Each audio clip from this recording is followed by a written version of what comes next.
इनसे मिलिए।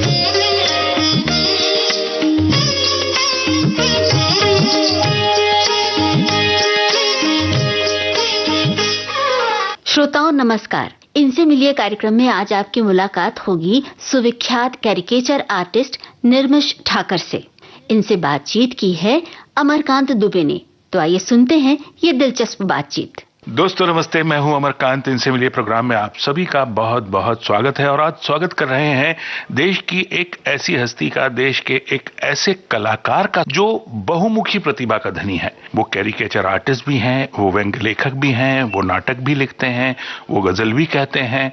अब क्या क्या खूबियां आपको गिनवाऊं, बहुत से कीर्तिमान उनके नाम पे दर्ज हैं। अब इन सारी बातों को अगर मैं खुद कहने लगूं तो ये जो 15 मिनट का समय हमारे पास है वो इसी में निकल जाएगा।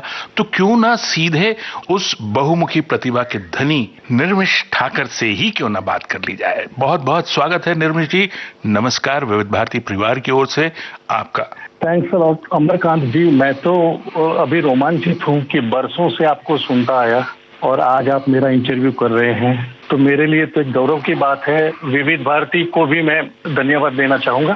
तो निर्मिश जी, जैसे मैंने आपकी कई प्रतिभाओं की बात की, तो उन प्रतिभाओं के बारे में एक संक्षिप्त में अगर आप बताएं कि क्या क्या करते हैं आप। अमरकांत जी, ऐसा है कि मैं एक बहुत गरीब परिवार में जन्म लिया। मैंने पापा भी 16 साल की उम्र में खो दिए। घर में खाना नहीं था, गोडाउन में मजदूरी करता था मैं, और अपनी गलतियों में से सीखते सीखते मैं आगे बढ़ा। तो कोई सिस्टमेटिक ट्रेनिंग नहीं थी, लेकिन एक कुदरत का ही हाथ कह लीजिए कि मुझे पता नहीं, कार्टून्स बहुत अच्छे लगते थे।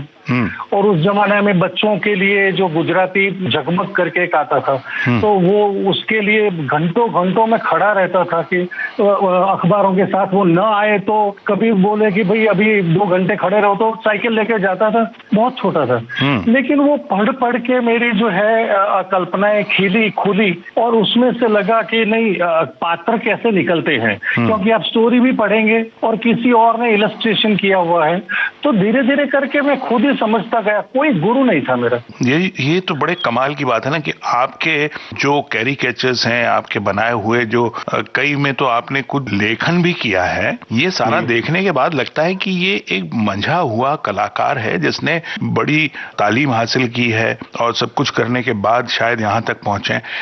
उसमें जैसे बहुत कलाकार कहते भी रहे हैं, तो मैं उसमें अलग से कुछ नहीं जोड़ सकता। बहुत लोग ऐसा मानते हैं कि जो आपकी लायकात है वो तो कुदरती आपको देती है, लेकिन ट्रेनिंग से सिर्फ उसमें पॉलिश होती है और थोड़ा सा ज्ञान आपका बढ़ता है। सो ये मैं जरूर कहूंगा कि बाद में जैसे मुझे सफलता मिलती गई, तो मुझे लगा कि नहीं, मुझे कार्टून का इतिहास पढ़ना चाहिए। दूसरे इंटरनेशनल लेवल के कार्टूनिस्टों ने क्या क्या किया है, कार्टून का जन्म कहाँ से हुआ, ये कला आई कहाँ से, ये सारा समझना तो जरूरी है जी। तो मैं पढ़ता गया। निर्मिश जी, आप अपने आप को दूसरे कैरिकेचर आर्टिस्ट या कार्टूनिस्ट से कितना अलग पाते हैं? क्या अलग है आपकी कला में? नहीं, वो एक बहुत बड़ी टेंशन की बात थी कि मैंने पता नहीं बहुत छोटी उम्र में पढ़ा था मैंने कि कलाकार तो बहुत से होते हैं जी, लेकिन निजी शैली जो पैदा करना, अगर आर.के. लक्ष्मण का कार्टून है अगर, तो नीचे ऑटोग्राफ नहीं होंगे, फिर भी आपको समझ में आ जाएगा कि ये आर.के. लक्ष्मण ने बनाया जी। तो एक अपनी शैली होती है, और ये शैली सिर्फ मतलब चित्रकला की बात मैं नहीं करता हूँ, चाहे संगीत हो, आप भीमसेन जोशी गाते होंगे तो आपको उनका सा अलग होता है, अपनी शैली का होता है। तो मैं बहुत टेंशन में रहता था कि हजारों लाखों मतलब कलाकार हैं, उसमें निर्मिश की शैली कैसे पैदा हो। तो इसके लिए बहुत स्ट्रगल भी हुई। और दूसरा ये कि दूसरे कलाकारों ने जो किया है वो सेम वही शैली की छाप अगर मेरे उसमें है तो कोई फायदा नहीं है। सो मैं बचता गया कि मेरी जैसे मैं खुशनसीब हूँ कि मेरी पहली प्रदर्शनी जो है आर.के. लक्ष्मण ने इनोग्रेट की थी। और आर.के. लक्ष्मण ने इनोग्रेट की तभी मैं टेंशन में था कि जो प्रदर्शनी है उसमें मीडिया तो आएगा ही, जब आर.के. लक्ष्मण आ रहे हैं तो बड़ौदा की बात है। तो मैंने जो है कैरिकेचर्स लगाए थे और उसमें गुजराती साहित्यकारों के कैरिकेचर्स थे। मैंने अपने वक्तव्य में कहा कि मेरी पहली प्रदर्शनी है जो आर.के. लक्ष्मण इनॉग्रेट कर रहे हैं, और आर.के. लक्ष्मण ने कहा कि मेरी भी ये पहली प्रदर्शनी है कि मैं इनॉग्रेट कर रहा हूँ, मैं किसी भी कार्टूनिस्ट को प्रमोट नहीं करता क्योंकि मुझे किसी ने प्रमोट नहीं किया था। तो तब से दिमाग में एक था कि आपको चाहे कितने भी अच्छे, आप चाहे अमिताभ बच्चन को प्यार करते हैं या आपको बहुत अच्छे लगते हैं या आपको मोहम्मद रफी अच्छे लगते हैं, लेकिन आप जब गाना गाते हैं या एक्टिंग करते हैं तो किसी की शैली आपके ऊपर हावी हो जाए तो आपके लिए नेगेटिव है वो। बिल्कुल सही। तो वो वर्षों तक स्ट्रगल करने के बाद मेरी अपनी शैली जनरेट हुई है। अच्छा, मैंने ये भी सुना है आपके बारे में कि आपकी बनाए चित्रों की जो प्रदर्शनियां लगती हैं वो शायद कोई थीम बेस्ड होती हैं, या मतलब वो कहीं उनमें कोई खासियत होती है, वो क्या? इसमें मैं खुद तो क्रेडिट लेना बिल्कुल नहीं चाहूंगा, कुदरत ने मुझे शायद उस राह पे लाके खड़ा कर दिया।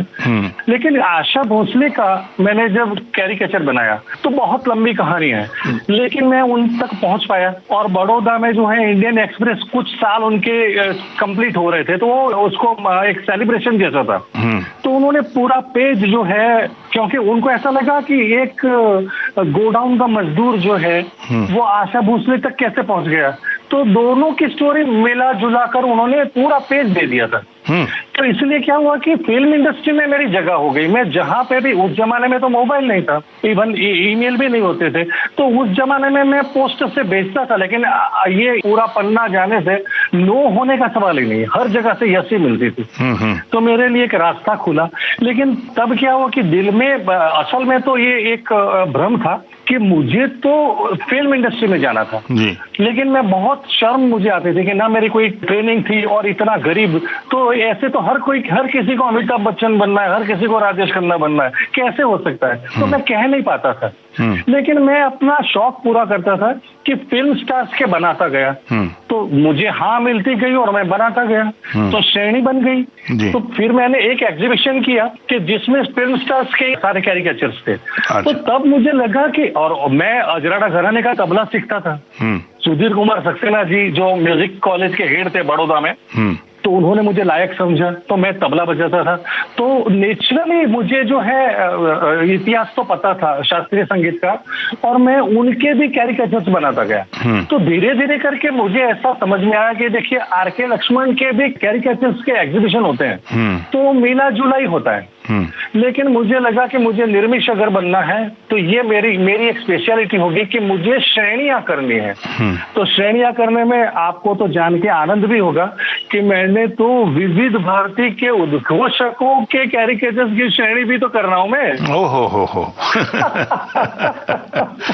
अच्छा, विविध भारती भी देश में एक ही है, जैसे एक ताजमहल वैसे एक विविध भारती और एक लता मंगेशकर, तो विविध भारती का स्थान देश में वही है। और नहीं सर, और मैं थोड़ा सा खुशनसीब भी था जी कि मैं अमीन सयानी साहब के इंटरव्यू कर पाया था जी जी जी। तो कॉन्फिडेंस आया मुझे, और फिर लगा ये इतने बड़े कलाकार हैं, तो अब इनसे जुड़ करके पूरी श्रेणी करते हैं। तो साथ साथ में मैं ऐसा नहीं करता कि एक ही समय में एक श्रेणी करता हूँ, ऐसा नहीं है। एक साथ में सारे प्रोजेक्ट चलते हैं जी जी। और जिसका मौका लगा मैं रूबरू, आपने जैसे पूछा कि दूसरों से अलग कैसे, तो मैं यही कह रहा हूँ कि एक सूर्य भानुगुप्त जी का शेर है कि जिनके अंदर चिराग जलते हैं जी, घर से बाहर वही निकलते हैं। वाह वाह वाह। तो घर से बाहर निकलना जरूरी था। तो बाकी कार्टूनिस्ट जो है वो अपनी कैबिन में बैठ के करते हैं, लेकिन मैं रेगुलर कार्टूनिस्ट था ही नहीं जी। मैं कॉलमिस्ट जरूर था, लेकिन मैं चाहता था, असल में तो मैंने पहले भी बताया आपको कि कार्टून तो एक बहाना था, लेकिन मुझे अगर जया बच्चन से मिलने का मौका मिलता है तो कैरिकेचर लेके जाओ ना उनके, फिर उनके हस्ताक्षर भी लेंगे, फिर मिनी इंटरव्यू भी करेंगे जी जी। तो एक अखबार ने क्या किया कि कार्टूनिस्ट के कैमरा से करके एक कॉलम जो है मेरा चलाया। Very good. और उसमें ऐसा होता था अमरकांत जी कि उसमें कई बार जो कड़वे एक्सपीरियंस होते थे वो भी मैं लिखता था। मैं यहाँ ये जानना चाहता हूँ, जैसे आपने अपनी बातचीत में एक बार कहा कि आप बताएंगे कि कार्टून और कैरिकेचर में एक फर्क होता है, वो क्या फर्क होता है? तो वो थोड़ा सा ही फर्क है। एक्चुअली क्या है कि कैरिकेचर भी कार्टून का ही प्रकार है जी। तो मेन तो कार्टून ही है जी। लेकिन कार्टून और कैरिकेचर दो तब अलग होते हैं कि आप लोगों ने तो आर.के. लक्ष्मण का पॉकेट कार्टून सीरीज में जो यू सेड इट चलता था जी। तो वो उसको कहते हैं पॉकेट कार्टून। तो उसको दिमाग में रख के पूरा समझ में आ जाएगा कि उसमें दो हिस्से होते हैं। एक होता है चित्रांकन जिसमें चित्र का भाग होता है और नीचे होता है विचार यानी कैप्शन। जी, गागर में सागर भरने वाला काम है। जी जी, जैसे आपने एक चित्र बनाया कि कुछ लोग क्रिकेट खेल रहे हैं, फिर आप कैप्शन में लिखते हैं कि देखिए क्रिकेट में कैसा स्ट्रोक लगा, लेकिन क्रिकेट बोलने की जरूरत क्या है? जब आपने क्रिकेट दिखा दिया है अंदर तो रिपीटेशन नहीं होना चाहिए, कम से कम शब्दों में, कविता की तरह ही होता है। तो ये दो हो गए भाग। लेकिन ये तो हो गए नॉर्मल कार्टून जिसको फिर अगर ज्यादा फ्रेम्स में भी कार्टून कर सकते हैं, उनको गैग कार्टून कहते हैं। तो नई चित्रकथाएं जो आती है वो गैग कार्टून का प्रकार है। अब जो है कैरिकेचर की बात करते हैं तो कैरिकेचर वो भी कार्टून ही है। पहली बात मैं ये क्लियर करना चाहूंगा कि चाइना का कार्टून का इतिहास अलग है, फ्रांस का अलग है, इंग्लैंड का अलग है। तो हर एक लोग अपनी अपनी स्टाइल से कहते हैं कि हमारे यहाँ ऐसा था, हमारे यहाँ वैसा था, तो इसलिए ऑथेंटिक कुछ लगता नहीं है। लेकिन फिर भी जैसा मैं मानता हूँ कि वो फ्रांस में पहली बार गुफाओं में देखा गया, तो जो सत्ता ज्यादा ताकतवर मनुष्य होते थे उस जमाने में, खेती का इन्वेंशन हो चुका था, खेती करते थे वो लोग, तो उसमें मुखिया होता था या जो भी उनका लीडर होता था, तो उसकी नेगेटिव साइड को दिखाने के लिए गुफाओं में जो है उन्होंने ऐसे कार्टून्स बनाए थे जिसमें चेहरा थोड़ा मुखिया जैसा लगे और उसकी नेगेटिव साइड हाईलाइट हो। तो कार्टून कला जो है ना वहां से वो व्यंग्य की कला है, तो इसलिए इसमें नेगेटिव चीज तो आएगी, केंद्रित उस पर ही होगा। जी जी जी जी। तो अब इसलिए मैं साथ साथ में कह देता हूँ कि जैसे कई हीरोइंस को मैं मिला लेकिन वो उनको संतोष नहीं था, क्योंकि ज्यादातर जो हीरोइंस है वो सौंदर्य ढूंढती है। अब कार्टून कला में सौंदर्य कहाँ से आएगा? बिल्कुल सही कह रहे हैं। तो इसलिए क्या होता है कि मैं अपना एक्सपीरियंस बताता हूँ कि ज्यादातर महिलाओं के कार्टून्स, इवन सेलिब्रिटी हो, नॉर्मली सेलिब्रिटी के ही कैरिकेचर्स बनाने चाहिए, क्योंकि तो ज्यादा लोग इसको समझ पाएंगे। नहीं तो मैं मेरी सोसाइटी में कोई छगन भाई है, उनका भी कैरिकेचर बना सकता हूँ, लेकिन इसके बाद मुझे एक ऐसे लिखना पड़ेगा कि छगन भाई ऐसे हैं, छगन भाई वैसे हैं, या छगन भाई कौन है? अमिताभ बच्चन का बनाऊंगा तो कुछ समझाने की जरूरत नहीं है। तो इसीलिए ज्यादातर सेलिब्रिटीज के कैरिकेचर्स बनते हैं, लेकिन कैरिकेचर्स में जहां तक हो सके कैप्शन नहीं होता जी, शब्दों का प्रयोग नहीं होता, उसमें सिर्फ बॉडी लैंग्वेज आती है और इसमें बहुत सारी चीजें आप कर सकते हैं। एक तो इसमें जो है सबसे इम्पोर्टेंट है वो चेहरा है, इसके बाद उनका बॉडी का स्ट्रक्चर, इसके बाद उनकी आदतें। अब आप जो है बॉडी के स्ट्रक्चर के साथ साथ अगर उनकी आदत को भी मर्ज करके कुछ बना लेते हैं और व्यंग्य अगर उसमें से निष्पन्न होता है तो बेस्ट कैरिकेचर माना जाता है। जी जी। तो इसमें बस इतना सा फर्क है कार्टून और कैरिकेचर। निर्मित जी, बहुत बहुत अच्छा लगा आपसे कैरिकेचर और कार्टून का फर्क भी समझ में आया, और आज ये हमारा सौभाग्य रहा कि देश के इतने बड़े कलाकारों, खास तौर पर जैसे बातों में आपने बताया कि आप तबला भी बजा लेते हैं, आप अलग अलग विधाओं में पारंगत हैं। फिर भी मुझे लगता है कि जब कैरिकेचर्स पे हमने कंसंट्रेट किया है तो मैं इतना बता दूं कि नौशाद साहब के जमाने से लेकर के नाना पाटेकर, हेमा मालिनी, अटल बिहारी वाजपेयी, शंकर एहसान रॉय, खुशवंत सिंह, प्रणव मुखर्जी, रमेश तलवार, जया बच्चन, अमिताभ बच्चन, ऐसे मनोज वाजपेयी, पल्लवी जोशी, जितने याद आ रहे थे मैं बता रहा हूँ, इनको रूबरू मिल करके मैंने कैरिकेचर्स पे ऑटोग्राफ लिए हैं। बहुत ही ये हमारे लिए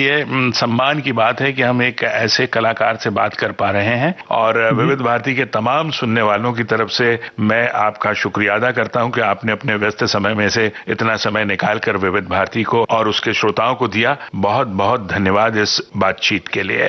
धन्यवाद आपको भी, आभार आपका भी कि आपने मुझे लायक समझा। और ये कोई छोटा प्लेटफॉर्म नहीं है, विविध भारती बहुत बड़ी चीज है मेरे लिए। मैं तो बच्चा था तब से मेरी आदत का नाम ही विविध भारती है जी, तो मैं गौरव महसूस करता हूँ। Thanks a lot. धन्यवाद सर, धन्यवाद। इनसे मिलिए कार्यक्रम में आज आप सुन रहे थे सुविख्यात कैरिकेचर आर्टिस्ट निर्मिश ठाकर से अमरकांत दुबे की दिलचस्प बातचीत। प्रस्तुति सहयोग आकांक्षा सिंह। इस कार्यक्रम की प्रोड्यूसर अनुश्री पाठक। इनसे इनसे मिलिए।